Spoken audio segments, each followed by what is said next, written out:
Heart attack के patients में ECG और इकोकार्डियोग्राफी की अक्सर बहुत इंपॉर्टेंस होती है। बहुत सारे केसेस को हार्ट अटैक है या नहीं, कितना बड़ा हार्ट अटैक है, क्या है क्या नहीं, ये सारी चीज़ों को ईसीजी और इकोकार्डियोग्राफी के बेसिस पर डिफाइन करते हैं। लेकिन कई बार ये गलत भी हो सकता है, कई बार इसके इवैल्यूएशन में, इसकी इंटरप्रिटेशन में गलतियाँ भी हो सकती है और इसके संबंधित कई अवधारणाएं या भ्रांतियाँ हैं। ये सारी चीज़ों को हम डिस्कस करेंगे, यानी हार्ट अटैक के पेशेंट में क्या मिथ्स या मिसकंसेप्शंस है और उसमें सच्चाई क्या है, ये सारी चीज़ों को हम बात करेंगे। टॉपिक पर जाने से पहले जो लोग हमारे चैनल पर नए हैं उन्हें रिक्वेस्ट करूँगा आप चैनल को सब्सक्राइब करें, वीडियोस को लाइक करें, शेयर करें, फॉलो करें, कमेंट करें, पूरा देखें। टॉपिक एक्सक्लूसिव है, आपको किसी भी और चैनल पर नहीं मिलेगा, एंड तक देखिएगा। चलिए शुरू करते हैं इंपॉर्टेंट वीडियो।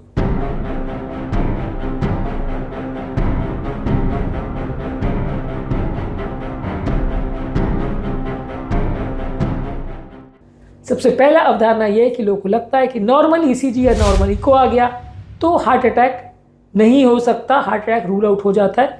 बहुत सारे केसेस में ईसीजी कंप्लीटली नॉर्मल आए और हार्ट अटैक हो सकता है, बहुत सारे केस में इको कंप्लीटली नॉर्मल आए और हार्ट अटैक हो सकता है। ट्रोपोनिन पॉजिटिव आए या ट्रोपोनिन भी नॉर्मल आए और एंजियो आप करो और ब्लॉकेज निकल जाए, सीवियर क्रिटिकल ब्लॉकेज निकल जाए, ऐसा हो सकता है। ईसीजी, इको और ट्रोपोनिन सब में गलतियाँ हो सकती है, इसलिए इनकी 100% एक्यूरेसी नहीं होती है। इसका उल्टा भी सही है। अगर आपको ऐसा लगता है कि अबनॉर्मल ईसीजी हमेशा ही हार्ट अटैक होता है, अबनॉर्मल इको हमेशा ही हार्ट अटैक होता है, ऐसा नहीं है।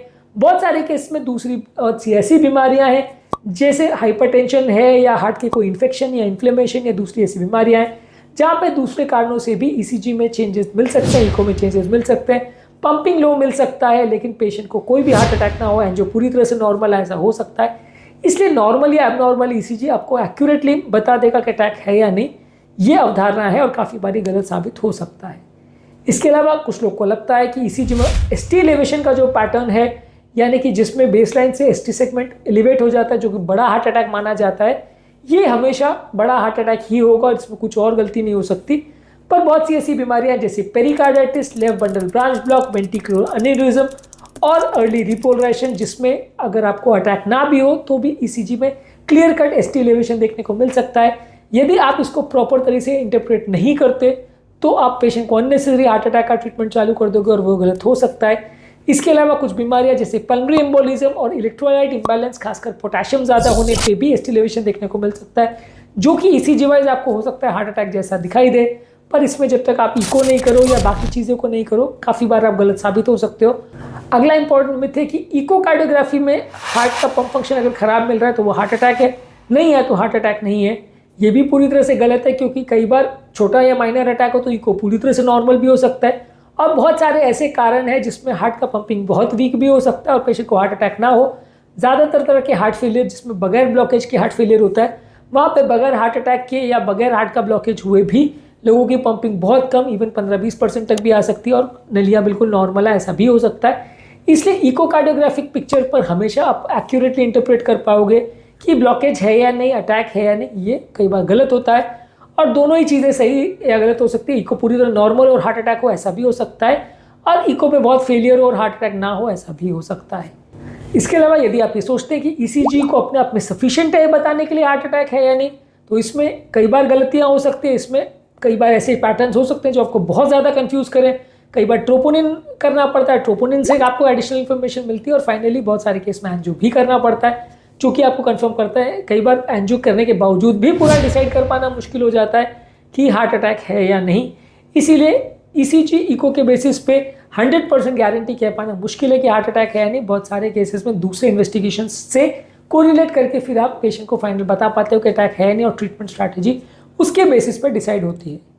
इसके अलावा कुछ लोग को ऐसा लगता है कि इको हार्ट अटैक का सीवियरिटी बता सकता है हमेशा, ऐसा भी सोचना गलत है। कई पेशेंट्स में ईसीजी, इको में बहुत ज़्यादा चेंजेस ना हो और मैसिव अटैक हो, और अगर बहुत ज़्यादा चेंजेस हो और उतना मेजर अटैक ना हो, ऐसा भी हो सकता है। ईसीजी को डेफिनेटली कुछ हद तक जानने में डेफिनेटली मदद करते हैं कि बड़ा हार्ट अटैक है या छोटा, लेकिन बहुत सारे ऐसा पैरामीटर्स होते हैं जो कि मृत्यु दर डिसाइड करते हैं। एंजियोग्राफी पिक्चर कैसा मिलेगा, ट्रोपोनिन कैसा मिलेगा, पेशेंट की ओवरऑल कंडीशन कैसी है, रिस्पॉन्स टू थेरेपी कैसा है, दवाइयों का या स्टेंट का कैसा रिस्पॉन्स होगा, जो कि मृत्यु दर डिसाइड करने में और हार्ट अटैक की सीवियरिटी डिसाइड करने में काफ़ी इंपॉर्टेंट रोल प्ले करता है। तो यानी ईसीजी, इको के बेसिस पे खाली प्रेडिक्ट कर पाना कि ये व्यक्ति बचेगा या मरेगा, कितना मैसिव हार्ट अटैक है, कई बार उसमें गलतियां होने का चांस रहता है और कई बार ओवर या अंडर एस्टिमेट दोनों ही कर सकते हो। इसके अलावा माना यह जाता है कि ST एलिवेशन MI यानी ST सेगमेंट जब ऊपर उठ जाता है तो उसको बोला जाता है कि नली 100% बंद है। नॉन ST एलिवेशन MI यानी अनस्टेबल एंजाइना में नली 90-95% बंद होती है पर 100% बंद नहीं होती। तो ऐसा माना जाता है कि आप इस पर डिफ्रेंशिएट कर सकते हो कि अगर ST एलिवेशन है तो 100% बंद है, ST डिप्रेशन है तो नहीं है। पर हमने ऐसे खुद बहुत सारे केसेस देखे हैं जहाँ ये पूरी तरह गलत साबित होता है, जहाँ पेशेंट को अनस्टेबल एंजाइना का पैटर्न होता है, एंजियो में नली 100% बंद मिलती है, या पेशेंट को ST एलिवेशन का पैटर्न मिलता है और एंजियो में नली में थोड़ा बहुत फ्लो मिलता है, यानी कि नली पूरी तरह से बंद ना मिले, ऐसा भी हो सकता है। तो ये ECG इको पे आप 100% एक्यूरेट एंजियोग्राफिक पिक्चर बता सकते हो कि इस नली में 100% मिलेगा कि 95% मिलेगा, ये कई बार गलत हो सकता है। हालांकि इसकी एक्यूरेसी काफ़ी है, ST एलिवेशन है या नॉन ST एलिवेशन है, ऑलमोस्ट 85-90% टाइम्स करेक्ट होता है, लेकिन फिर भी 10 से 15% केस में भी गलत होना काफ़ी सिग्निफिकेंट है।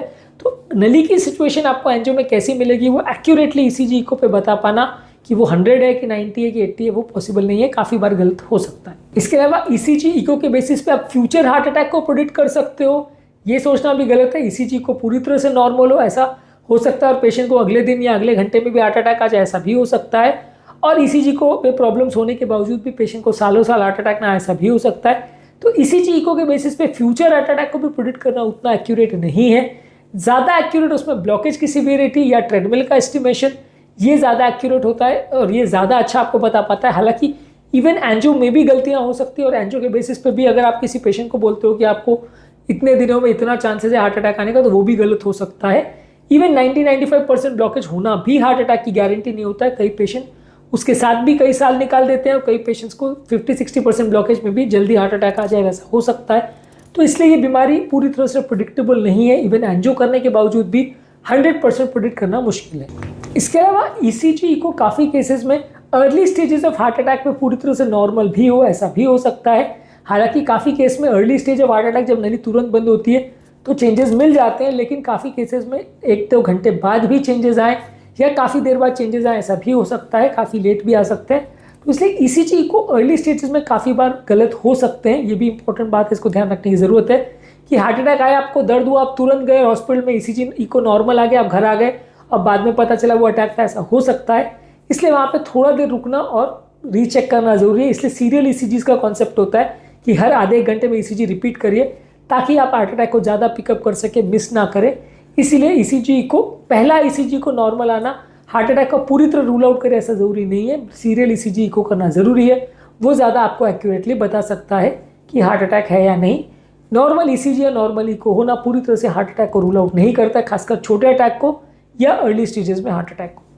आज के टॉपिक में हमने डिस्कस की कुछ इंपॉर्टेंट मिसकंसेप्शंस या प्रॉब्लम्स जो ECG इको के केसेस में आते हैं।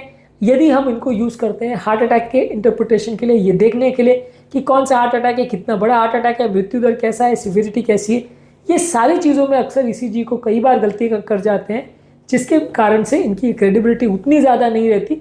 इसलिए सिर्फ ECG को के बेस पर पूरा डायग्नोसिस सेटल नहीं होता, अक्सर आगे भी टेस्ट करना पड़ता है, काफ़ी बार एंजियो भी करना पड़ता है, ताकि हम पेशेंट को ज़्यादा एक्यूरेट डायग्नोसिस बता पाएँ और ज़्यादा उसका एक्यूरेटली ट्रीटमेंट कर पाएँ। आज के टॉपिक में हमने बात करी कि ECG इको की फैलेसीज क्या है हार्ट अटैक के डायग्नोसिस में। इसके अलावा हार्ट अटैक के पेशेंट में एंजियोग्राफी की और ट्रोपोनिन की और बाकी टेस्ट की क्या फैलेसीज है, उस पर भी हमने वीडियोस किए, उनको भी जरूर चेकआउट करें। टॉपिक एंड करने से पहले जो लोग हमारे चैनल पर नए हैं, मैं रिक्वेस्ट करूँगा कि चैनल को सब्सक्राइब करें, वीडियोज़ को लाइक करें, शेयर करें, फॉलो करें, कमेंट करें, पूरा।